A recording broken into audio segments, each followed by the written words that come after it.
بسم اللہ الرحمن الرحیم۔ سامعین کرام، آپ سن رہے ہیں انسپیکٹر احمد یار خان سیریز کے سلسلے کی ایک اردو کہانی جذبات کے جنگل میں، جس کے مصنف خود احمد یار خان ہیں، اور یہ اس سلسلے کی قسط نمبر 3 ہے۔ مجھے امید ہے آپ کو میری یہ کاوش پسند آ رہی ہوگی۔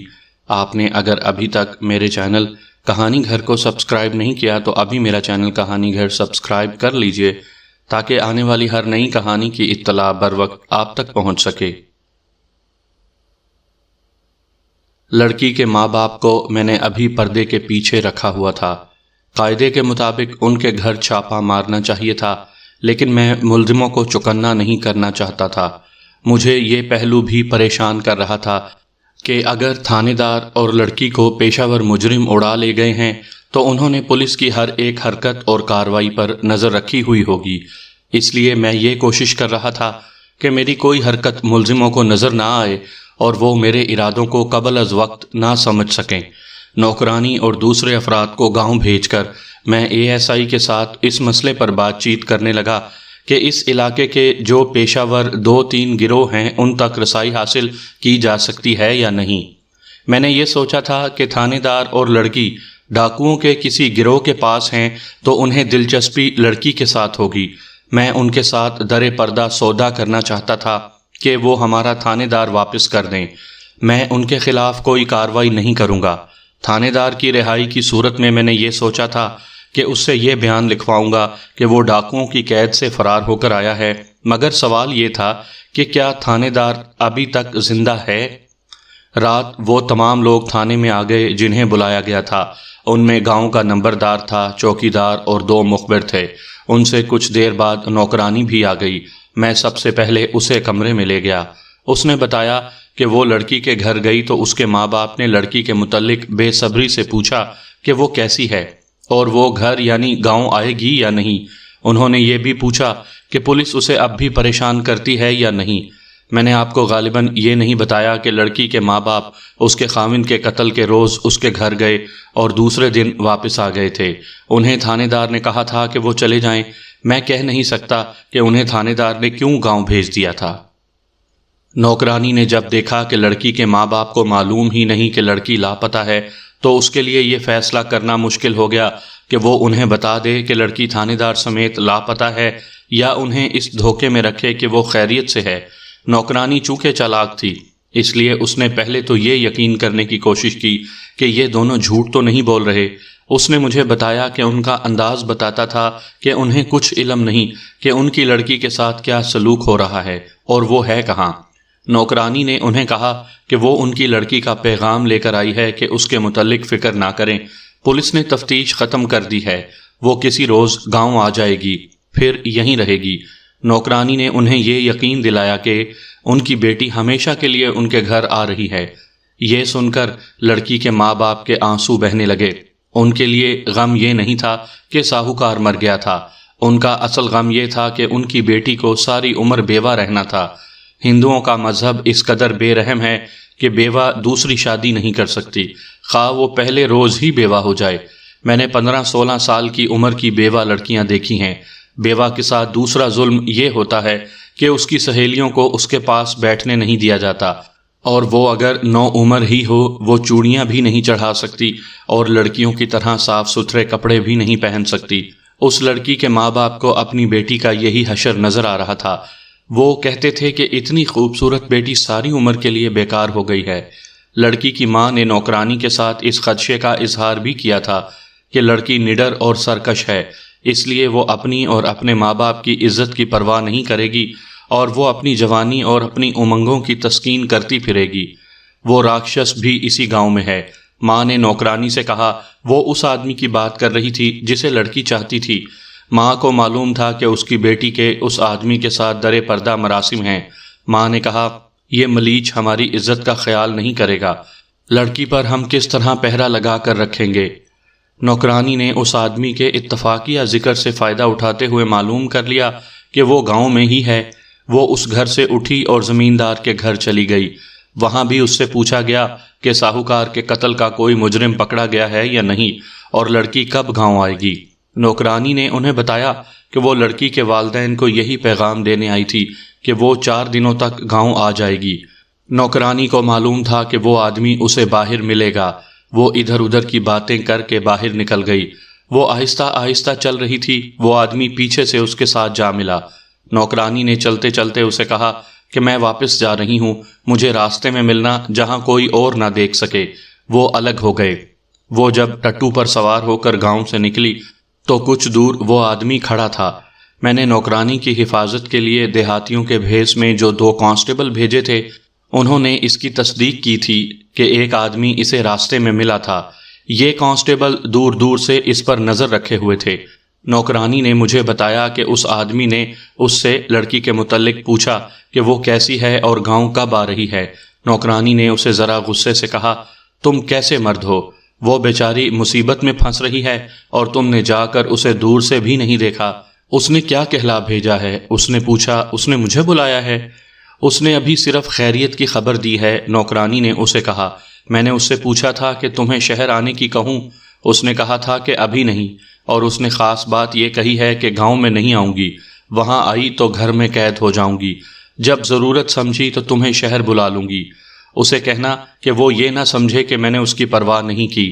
اس جوان آدمی نے کہا، اسے کہنا کہ تم تو جانتی ہو کہ میرا ابھی شہر آنا ٹھیک نہیں، پھر بھی میں ایک روز گیا تھا، میں نے تمہارے گھر میں تھانے دار کو داخل ہوتے دیکھا تھا، میں واپس آ گیا، مجھے جب بلاؤ گی آ جاؤں گا، گاؤں میں آؤ گی تو جب کہو گی چل پڑیں گے، گھر کی قید سے آزاد ہونا کوئی مشکل نہیں ہے۔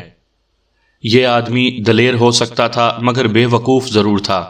بے وقوفی کی ایک وجہ تو یہ تھی کہ اسے اس نوکرانی پر مکمل اعتماد تھا، اور دوسری وجہ لڑکی کی خوبصورتی تھی جسے دیکھ کر ہر کوئی ٹھٹک جاتا تھا۔ اس آدمی کی جوانی اور دیہاتی پن کا بھی قصور تھا۔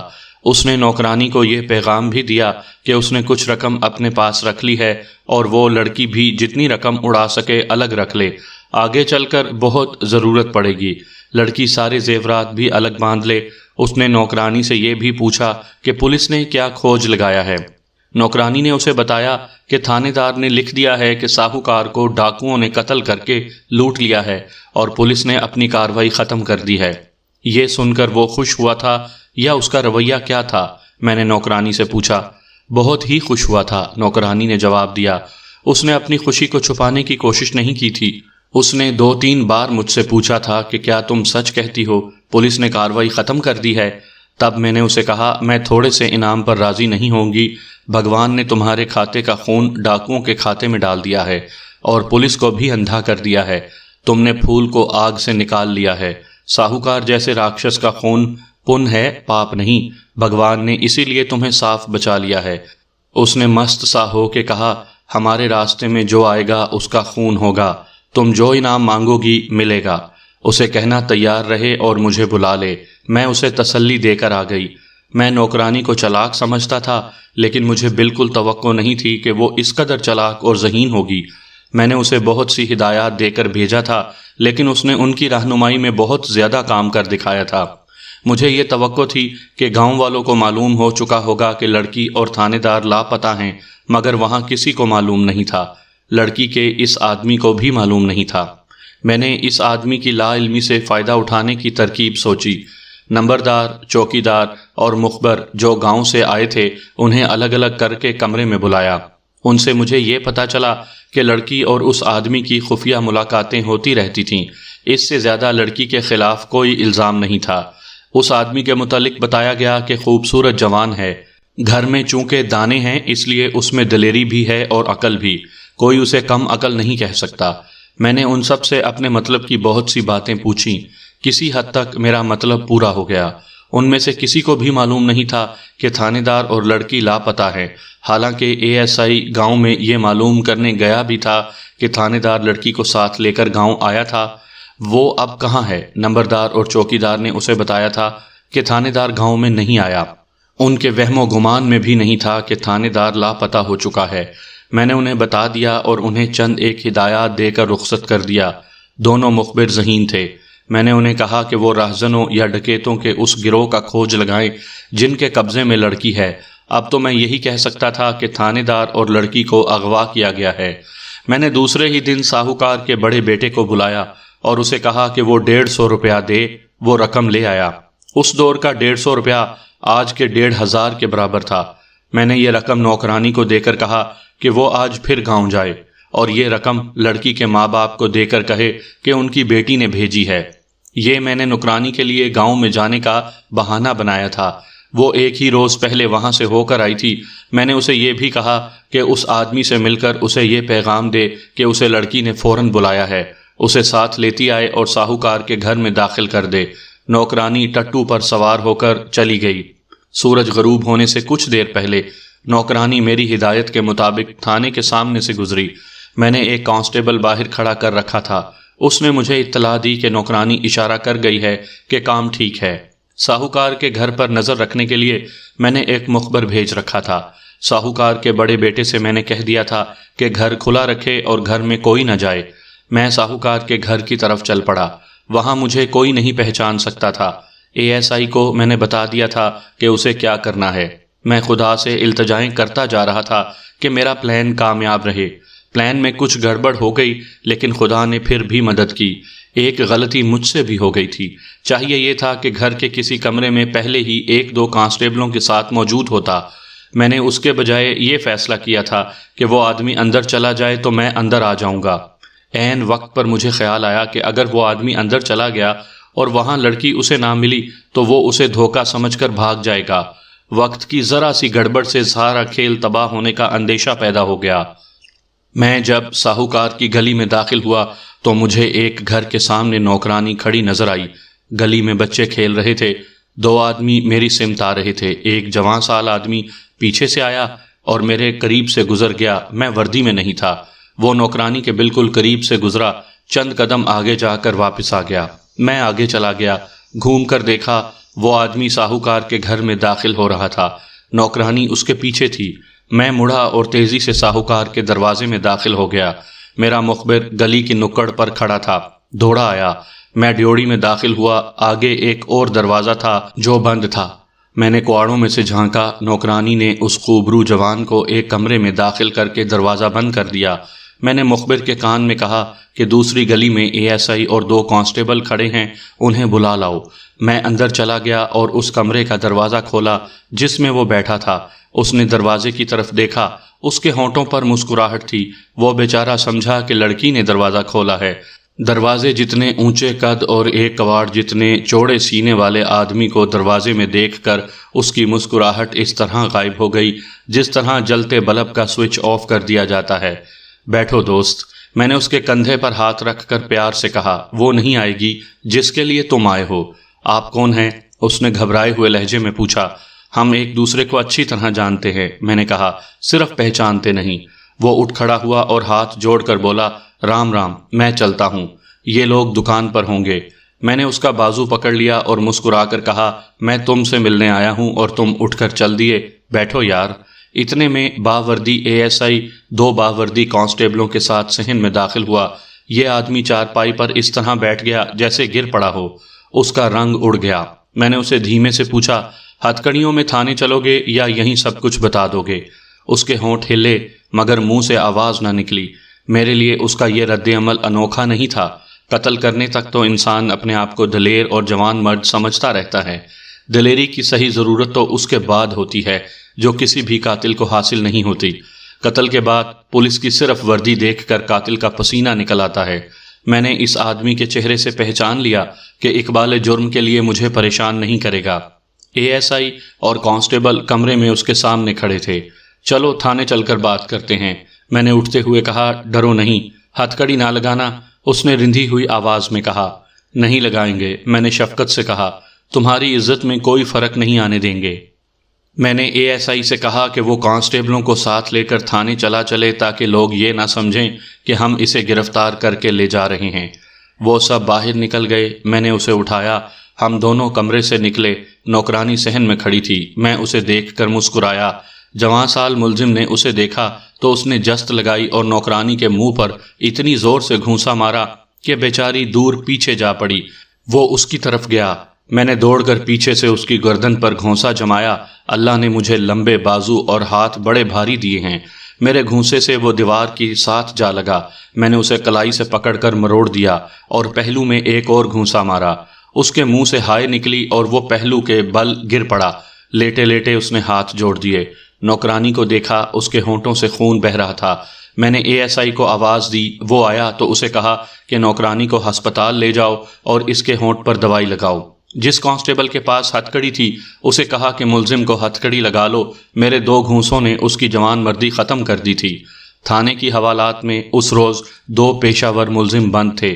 میں نے تھانے جا کر انہیں کہا کہ قتل کا ایک ملزم تمہارے ساتھ بند کیا جا رہا ہے، اسے سزا سے نہیں ڈرانا، لیکن تھانے کی اذیتوں اور مار کٹائی سے ڈراتے رہنا اور اسے سونے نہ دینا۔ میں آدھی رات کے بعد اسے تفتیش کے لیے نکالوں گا۔ یہ ملزم جانتے تھے کہ میرا مطلب کیا ہے۔ میں تشدد بلکہ ذرا سی سختی کا بھی قائل نہیں تھا، لیکن اس نے نوکرانی کے منہ پر گھونسا مارا تو مجھے ایسے لگا جیسے اس نے میرے منہ پر گھونسا مارا ہے۔ نوکرانی غربت کی ماری پہلے اس لڑکی کے ہاتھ میں کھیلتی رہی، پھر میری اعلی کار بن گئی۔ مجھے اس کے ساتھ دلچسپی اور ہمدردی تھی۔ میں اس ملزم کے ساتھ اچھا سلوک نہیں کرنا چاہتا تھا۔ نوکرانی کو ASI ہسپتال سے لے آیا تو میں نے دیکھا کہ اس کے اوپر والا ہونٹ سوج گیا تھا۔ میں نے اس کے لیے دودھ منگوایا اور اسے کہا کہ وہ دودھ پی کر گھر چلی جائے۔ اسے یہ بھی کہا کہ کل اسے کچھ پیسے دوں گا، وہ صبح آ جائے۔ میں آرام کے لیے چلا گیا۔ مسلسل کام نے مجھے ادموا کر دیا تھا۔ کھانا کھا کر میں لیٹا ہی تھا کہ ایک کانسٹیبل دوڑا آیا، کہنے لگا جلدی آئیں، دور کے 2 دیہاتی کوئی رپورٹ لائے ہیں۔ میں دوڑا گیا۔ 12-13 میل دور کے 2 دیہاتی ASI کے پاس بیٹھے تھے۔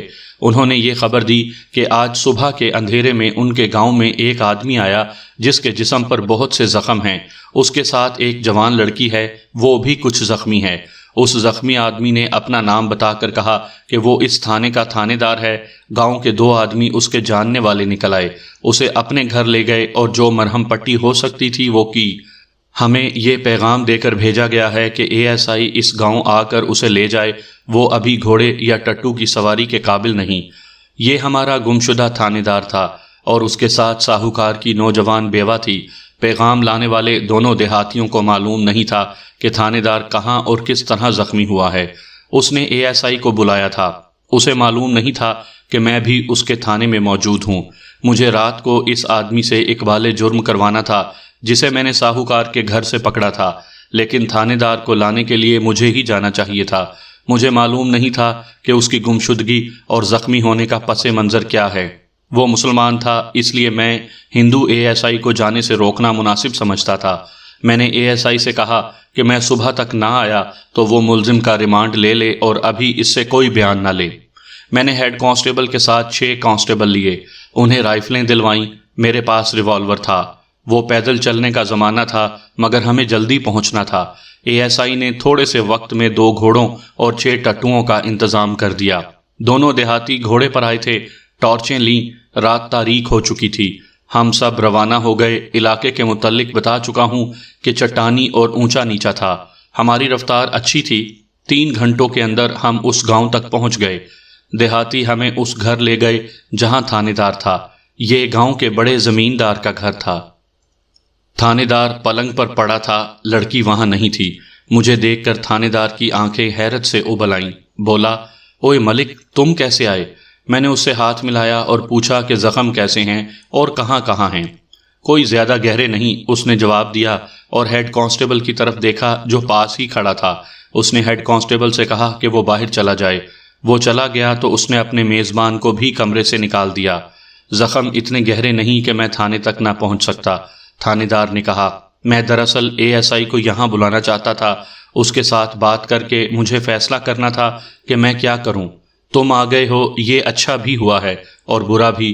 اچھا اس لیے کہ تم مسلمان ہو، میں جس مدد کا طلبگار ایک ہندو سے تھا وہ تم سے مل سکتی ہے۔ برا اس لیے ہوا کہ تم ہر جگہ اخلاق اور اپنا مذہب لیے پھرتے ہو۔ اگر تم نے میرے کیس میں بھی حاکم وقت کے ساتھ وفاداری کی تو میں مارا جاؤں گا۔ کہو مدد کرو گے؟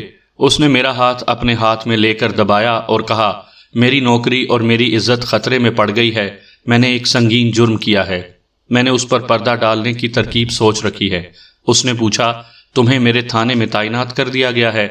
نہیں، میں نے جواب دیا، مجھے تمہیں زندہ یا مردہ برآمد کرنے کے لیے بھیجا گیا ہے اور میں نے تمہارے ساہوکار کا قاتل بھی پکڑ لیا ہے۔ ابھی اس نے اقبالی بیان نہیں دیا مگر دے دے گا۔ وہ ساہوکار کی دوسری بیوی کے گاؤں کا ہے نا؟ اس نے اس آدمی کا نام لے کر کہا، مجھے لڑکی بتا چکی ہے، لڑکی دیکھو گے، لیکن تم دین اور ایمان کے مارے ہوئے انسان ایسے حسن کی قدر کرنا کیا جانو؟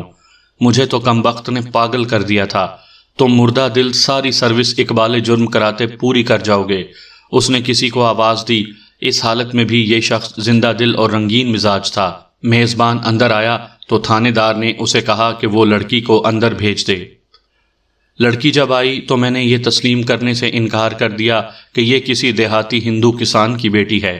وہ بڑی ہی خوبصورت پٹھان لڑکی معلوم ہوتی تھی۔ میں بھی ASI کی طرح کہوں گا کہ اس کی خوبصورتی عجیب و غریب تھی۔ یہ آنکھیں اور یہ بال اور یہ رنگ اس علاقے کا نہیں تھا۔ میں نے ابھی اس کی ماں کو اور اس کے باپ کو نہیں دیکھا تھا۔ میں نے اسے اندر بھیج دیا اور تھانے دار سے کہا کہ وہ مجھے ساری بات سنائے۔ میں نے تمہیں لڑکی صرف اس لیے دکھائی ہے کہ تم سمجھ سکو کہ اس کی خاطر کوئی بھی آدمی کسی بھی آدمی کو قتل کر سکتا ہے۔ اس نے کہا، اور میں نے جو جرم کیا ہے وہ بے شک سنگین ہے، لیکن اس لڑکی کو دیکھ کر تم بھی کہو گے کہ یہ لڑکی تم جیسے مردہ دل آدمی سے بھی یہ جرم کروا سکتی ہے۔ اب میری بات غور سے سنو اور دماغ سے، انسپیکٹری نکال دو۔ مجھے ساہوکار کے قتل کی اطلاع ملی، میں موقع واردات پر گیا۔ آدھی سے زیادہ لاش گدھ کھا چکے تھے۔ میں اسے راہزنوں کی واردات لکھ دینا چاہتا تھا، لیکن ساہوکار کے بیٹوں کے ساتھ قصبے کے 4 معزز ہندو آ گئے۔ انہوں نے زور دیا کہ تحقیقات گہری ہونی چاہیے کیونکہ انہیں قتل کا شبہ ہے۔ وہ مردود قتل ہی ہوا تھا، لیکن وہ کہنا یہ چاہتے تھے کہ مقتول کی بیوی نوجوان ہے جس کا باپ ساہوکار کا مقروض بھی ہے، اس لیے انہیں شبہ ہے کہ ساہوکار کو بیوی نے قتل کروایا ہے۔ میں نے جس پر شک ہوا اسے تھانے بٹھا لیا۔ میں دوسرے دن ساہوکار کے گھر اس لڑکی کے بیان کے لیے گیا۔ میری عادتوں اور کرتوت سے تو تم واقف ہو ہی۔ میں نے لڑکی کو بھی تمہیں دکھا دیا ہے۔ تم جانتے ہو کہ میں شکاری ہوں، بہت عورتیں دیکھی ہیں، کوئی لڑکی میرے جسم کے اندر داخل نہیں ہو سکی، لیکن اس لڑکی نے مجھے یوں سمجھو کہ حراست میں لے لیا۔ ایسا بانک پن میں نے پہلے کبھی نہیں دیکھا۔ میں تفتیش کے تمام کرتب بھول گیا۔ ساہوکار کے دونوں بیٹے اصل بدھو اور بزدل نکلے۔ میں نے لڑکی کو دیکھتے ہی کہہ دیا کہ قتل میں اس کا ہاتھ ہے۔ پہلے روز اسے الگ کر کے کمرے میں بٹھایا تو میں نے اس سے کچھ بھی نہ پوچھا، سیدھا کہا، اس جوانی اور اس حسن پر رحم کرو اور اسے جیل خانے میں گلنے سڑنے سے بچا لو۔ صاف بتا دو کہ تم نے خاوند کو کس سے قتل کروایا ہے، میں تمہیں وعدہ معاف گواہ بنا لوں گا۔ لڑکی بہت ہوشیار ہے اور اس کے سینے میں مردوں کا دل ہے۔ اس نے صاف انکار کر دیا۔ میں نے اسے بتایا کہ میں اس کے گاؤں سے شہادت جمع کر چکا ہوں۔ بہت دیر لگی، میں اسے تھانے لے گیا، تفتیش کے کمرے میں بٹھائے رکھا۔ تم جانتے ہو کہ اس کمرے میں کیا ہوتا ہے۔ آدھی رات کے بعد لڑکی موم ہو گئی، لیکن ملک میں سچ بتا دوں کہ میں پہلے ہی موم ہو چکا تھا۔ میں اس لڑکی کے ساتھ 2-4 روز کا کھیل نہیں کھیلنا چاہتا تھا۔ میں نے اسے ہمیشہ کے لیے اپنی ملکیت میں رکھنے کا عہد کر لیا۔ اسے تم محبت کہہ لو، میری بے وقوفی کہہ لو، پاگل پن کہہ لو، میں نے اس لڑکی کو ان عورتوں سے اونچا درجہ دیا جو میری زندگی سے گزر چکی تھیں۔ اس نے مجھے بتا دیا کہ ساہوکار کو اس نے اس آدمی کے ہاتھوں قتل کروایا ہے جسے تم نے حوالات میں بند کیا ہے۔ لڑکی نے اس آدمی کو اپنی نوکرانی کے ذریعے پیغام بھیجا تھا کہ ساہوکار فلاں دن فلاں گاؤں میں وصولی کے لیے جا رہا ہے۔ قتل کے بعد لڑکی اور اس آدمی کا پروگرام یہ تھا کہ کہیں دور بھاگ جائیں گے اور شادی کر لیں گے۔ ان دونوں بدبختوں کو بھاگ کر کہیں دور ہی چلے جانا تھا تو وہ ساہوکار کو قتل کیے بغیر بھی بھاگ سکتے تھے۔ قتل کرنے کی انہیں ضرورت یہ پیش آئی تھی کہ لڑکی کے دل میں ساہوکار کی اتنی نفرت پیدا ہو گئی تھی کہ اسے دیکھ کر اس پر باولا پن طاری ہو جاتا تھا۔ وہ اس سے انتقام لینے کو پاگل ہوئے جا رہی تھی، اور جو آدمی اس لڑکی کا متوالا تھا وہ جوانی کے جوش میں آ کر ساہوکار کو قتل کر بیٹھا۔ قتل کامیاب تھا۔ میں نے لاش اور مقام دیکھ کر ہی کہہ دیا تھا کہ ساہوکار کو لوٹا اور قتل کیا گیا ہے، اور یہ راہزنوں کا کام ہے، مگر لڑکی میرے جال میں آ گئی اور بھاگ نہ سکی۔ لڑکی نے عجیب جذباتی لہجے میں کہا، میں نے آپ کو اس وعدے پر آپ کو دل کا بھید بتا دیا ہے کہ آپ میری جوانی اور میری خوبصورتی کو جیل میں گلنے سڑنے سے بچا لیں گے۔ میں نے سنا ہے مسلمان زبان اور آن کے پکے ہوتے ہیں، کیا آپ اپنا وعدہ پورا کریں گے؟ میں نے اسے یقین دلایا کہ میں اپنا وعدہ ہر قیمت پر پورا کروں گا، لیکن قاتل کو ضرور پکڑوں گا۔ اس نے کہا، یہ کوئی بات نہ بنی، آپ یہ نہیں کہہ سکتے کہ میرے خاوند کو ڈاکوؤں نے لوٹا اور مار ڈالا ہے۔ میں نے اسے اس خطرے سے خبردار کیا کہ وہ اس آدمی کے ساتھ بھاگ گئی تو کہیں بھی اور کسی بھی وقت پکڑی جائے گی۔ اس آدمی کا باپ کھاتا پیتا زمیندار ہے، وہ اپنے جوان بیٹے کی تلاش میں زمین و آسمان ایک کر دے گا۔ اگر نہ پکڑے گئے تو وہ کیا کرے گا؟ ان پڑھ آدمی ہے، کسی زمیندار کا نوکر بن کر کھیتی باڑی کرے گا، اور جس زمیندار کی بھی نوکری کرے گا وہ لڑکی کو اپنے قبضے میں لینے کی کوشش کرے گا۔ اس طرح میں نے اس کے سامنے اس کے مستقبل کی ایسی بھیانک تصویر رکھی کہ وہ سوچ میں پڑ گئی۔ اس کے آنسو بہنے لگے۔ میں نے اسے کہا کہ وہ اچھی طرح سوچ لے، میں ہر طرح مدد کروں گا۔ بھاگنے کی کوشش نہ کرے ورنہ میں ہی اسے پکڑ لوں گا۔ اب تم مجھے کہو گے کہ میں نے لڑکی کو حوالات میں کیوں نہ بند کر دیا اور اس کا اقبالی بیان مجسٹریٹ سے ریکارڈ کیوں نہ کروا لیا۔ میں تمہیں جو جواب دے دوں گا اس سے تم خوش نہیں ہوگے۔ میں تفتیش کے قاعدے قانون بھول چکا تھا، اور میں یہ بھی بھول چکا تھا کہ میں تھانے دار ہوں۔ یہ دیہاتی لڑکی قتل کی ملزم میرے ہاتھ میں کھلونا تھی۔ میں اسے تفریح کا ذریعہ بنا سکتا تھا۔ وہ میرے قدموں میں گری جا رہی تھی، لیکن ملک، میں تمہیں کس طرح یقین دلاؤں کہ میرے ذہن سے جس طرح تھانے داری نکل گئی تھی اسی طرح عیاشی بھی نکل گئی۔ میں نے یہ سوچا ہی نہیں کہ اس کے ساتھ گھڑی دو گھڑی تفتیش کے بند کمرے میں ہنس کھیل کر اسے چلتا کر دوں۔ تم نے اس لڑکی کو غور سے نہیں دیکھا، ایک بار پھر دیکھنا۔ اس کے چہرے پر معصومیت ہے۔ یہ صحیح ہے کہ اس نے ایک آدمی کے ساتھ دل لگا رکھا تھا، لیکن اس کی حالت ایک پنچھی کی سی تھی جو پنجرا توڑ کر اڑ جانا چاہتا تھا۔ اس واردات کو بہت مدت گزر گئی ہے، لیکن مجھے ایسے معلوم ہوتا ہے جیسے یہ تھانے دار میرے سامنے بیٹھا باتیں کر رہا ہے۔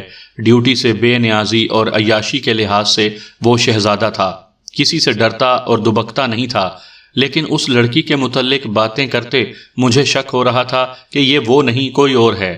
ہنسی مذاق اور بدماشی کے موڈ میں رہنے والا یہ شخص جذباتی ہو گیا تھا۔ اس کی زبان نہیں، دل بول رہا تھا۔ یہ کہنا غلط نہیں کہ بات جو دل سے نکلتی ہے اثر رکھتی ہے۔ اس کا لب و لہجہ اتنا اثر انگیز تھا کہ میں اس کے جذبات سے مغلوب ہو گیا۔ میں اس لڑکی کو بھی دیکھ چکا تھا جس نے اس کی ذہنیت ہی بدل ڈالی تھی۔ لڑکی میں بلا شک و شبہ یہ اثر تھا جو ہمارے تھانے دار پر طاری ہو گیا تھا۔ تم نے اس کی ماں کو اور باپ کو دیکھا ہے؟ میں نے اس سے پوچھا۔ کیا وہ اپنی بیٹی کے نقش و نگار اور رنگت کے ہیں؟ نہیں، اس نے جواب دیا۔ اس کا باپ سیاہ رنگ کا ہے اور یہاں کے کسانوں کی طرح کا کسان ہے۔ اس کی ماں کا رنگ اس جیسا گورا تو نہیں، گندمی ہے، اور اس کے نقش و نگار اچھے ہیں۔ جوانی میں اس عورت میں خاصی کشش رہی ہوگی۔ اب بھی اسے دیکھو تو اپنی قبیل سے مختلف اور الگ تھلگ لگتی ہے۔ مجھے یقین کی حد تک شک ہے کہ یہ لڑکی اس باپ کی بیٹی نہیں۔ اس کی دلیری اور ذہانت بتاتی ہے کہ اس کے دل اور دماغ میں جو خون دوڑ رہا ہے وہ کسی مسلمان کا ہے، اور یہ مسلمان کسی عام قسم کا مسلمان نہیں ہو سکتا۔ شاید یہ خون کی مطابقت تھی یا کشش کہ لڑکی نے اس مجبوری کی حالت میں بھی اپنے آپ کو میرے آگے رشوت کے طور پر پیش نہ کیا۔ تم جانتے ہو ملک، کوئی عورت جب جرم کر کے کسی تھانے دار کے چنگل میں آ جاتی ہے تو وہ اپنی سب سے زیادہ قیمتی شے جسے عصمت کہتے ہیں پیش کر دیتی ہے۔ یہ تجربہ تمہیں کئی بار ہوا ہوگا، مگر اس لڑکی کے رویے سے صاف پتہ چلتا تھا کہ یہ اپنی سطح سے نیچے نہیں گرے گی۔ میں نے یہ دیکھنے کے لیے کہ کردار کی کیسی ہے اس کا ہاتھ اپنے ہاتھ میں لیا اور اس کی آنکھوں میں دیکھا۔ اس نے عجیب سی مسکراہٹ سے دھیمی مگر پختہ آواز میں کہا، آپ کے اس ہاتھ کو میں اپنے ہاتھ سے آگے نہیں بڑھنے دوں گی۔ میں نے کہا، تم نے عمر قید کے لیے جیل جانے کا ارادہ کر لیا ہے؟ اس نے اپنا ہاتھ میرے ہاتھ سے چھڑا کر کہا، اگر آپ سودا کر رہے ہیں تو میں پھانسی چڑھنے کے لیے بھی تیار ہوں۔ مردوں کی طرح بات کریں، آپ تو بڑے کچے آدمی ہیں۔ میرے دل سے آواز اٹھی کہ خان، اس لڑکی پر ثابت کر دو کہ تم مرد ہو۔ میں نے اس کے ساتھ بہت باتیں کی، اس نے بھی کی۔ آدھی رات کے بہت بعد ہم ایک دوسرے کے دل میں اتر گئے۔ میں نے اسے بتا دیا کہ میں اسے اس حد تک چاہتا ہوں کہ اس کے جسم کو اس وقت تک اپنا سمجھوں گا جب میں اسے مسلمان کر کے اس کے ساتھ باقاعدہ شادی کر لوں گا۔ ایسا اشارہ دراصل اسی نے دیا تھا۔ اس نے مجھے اپنے دل میں جگہ دے دی تھی۔ میں نے جب اسے یہ کہہ کر گھر بھیج دیا کہ میں اب تفتیش کے بہانے اس کے گھر آیا کروں گا، تو دو طرح کی سوچوں نے مجھے پریشان کرنا شروع کر دیا۔ ایک یہ کہ لڑکی مجھے بے وقوف بنا گئی ہے، اور دوسری یہ کہ میں اس لڑکی سے دستبردار نہیں ہو سکتا۔ میں اتنی زیادہ قیمت دینے کے لیے تیار ہو گیا جتنی کوئی سوچ بھی نہیں سکتا۔ اب تم میرے جرم سنو۔ تفتیش سے میری دلچسپی ختم ہو گئی۔ قاتل کی نشاندہی ہو جانے کے باوجود میں نے اس کی گرفتاری کا کچھ بھی انتظام نہیں کیا۔ مخبر اپنی اپنی رپورٹیں لائے جو میں نے بد دلی سے سنی اور انہیں کہا کہ آئندہ وہ اس واردات کے سلسلے میں کوئی بات تھانے میں کسی کے ساتھ نہ کریں، صرف میرے ساتھ واسطہ رکھیں۔ میں نے انہیں کوئی اور ہدایت نہ دی۔ اگر کوئی مجھے کہے کہ اس لڑکی نے مجھ پر تعویذ، ٹونے یا کالے علم کے ذریعے قبضہ کر لیا ہے تو میں اسے سچ مان لوں گا۔